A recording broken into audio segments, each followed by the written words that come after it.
यात्राएं जीवन की केवल 3 हैं और ये जो यात्राएं हैं, ये यात्राएं मनुष्य के चरित्र को दिखाती हैं। ये यात्राएं मनुष्य को दर्पण दिखाती हैं। पहली यात्रा कौन सी है? बोले भैया पहली यात्रा है आपके दूल्हे की यात्रा।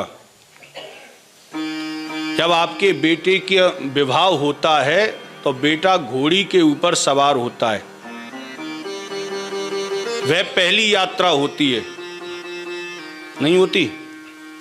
और उसमें खूब आप लोग वही आनंद लेते हैं जो शोभा यात्रा में लिया था, बल्कि ये कह सकते हैं कि उसमें और दुगना आनंद लेते हैं। उसमें जितने भी आपने दुनिया भर के डांस सीखे होंगे वो सारे डांस उस समय निकलते हैं। प्रेम से बोलो राधे राधे। क्या बात है, प्रेम से बोलो राधे राधे। फिर तो काम बन जाएगा साहब। तो पहली यात्रा है दूल्हे की यात्रा, और दूल्हे की यात्रा में मजे की बात क्या है कि इसमें दुनिया आगे चलती है और जिसकी यात्रा होती है वो पीछे चलता है। जय हो। चलते हैं कि नहीं?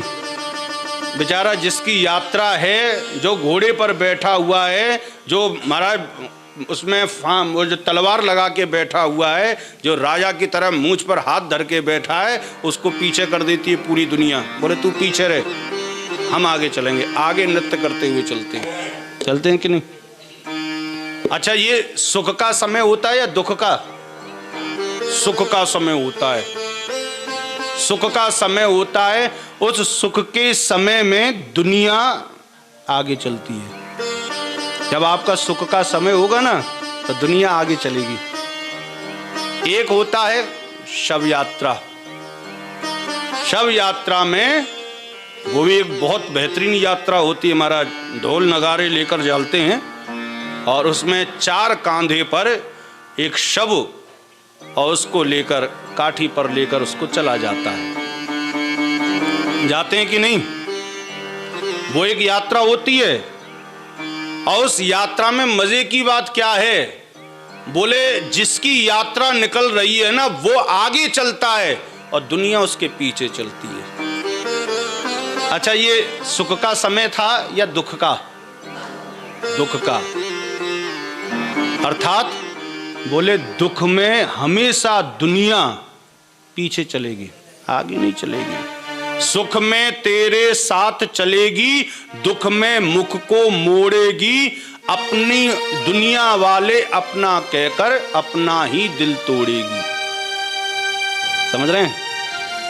तो ये दुनिया कुछ भैया ऐसी ही है कि सुख में तो तेरे साथ है, जब तू ऊंचाई पर चढ़ रहा होगा ना तो सब तेरे साथ में खड़े होंगे।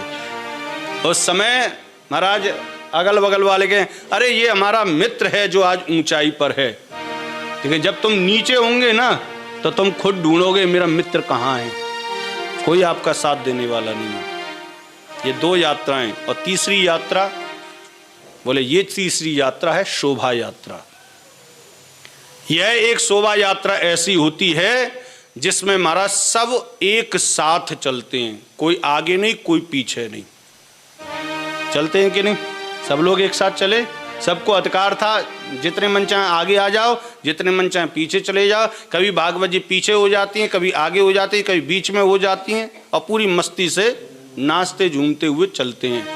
अच्छा, ये सुख की यात्रा थी या दुख की यात्रा थी? जो शोभा यात्रा नहीं, इसमें आपको क्या सुख मिला?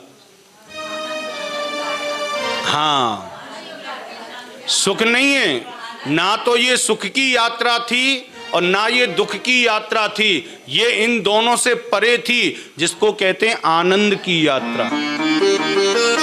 और सुख और दुख से बहुत भिन्न है आनंद। आनंद वही है जहां सुख और दुख गौण हो जाते हैं। आनंद की परिभाषा केवल इतनी कह सकते हैं, बोले सुख का उल्टा दुख होता है, दुख का उल्टा सुख होता है, लेकिन आनंद का कोई उल्टा नहीं होता। जो आनंद में है वो मुस्कुरा रहा है, जो आनंद में है वो ही रो रहा है। जब वो मुस्कुराता है तो उसके चेहरे पर ऐसी कांति होती है कि महाराज उसको स्वयं पता नहीं होता कि मेरे चेहरे पर ये मुस्कुराहट क्यों है। और जब वो रोता है तो उसको पता नहीं होता कि मैं रो क्यों रहा हूं। जिसका कोई कारण ना हो, जिसका कोई वजूद ना हो, वो आनंद की अनुभूति है।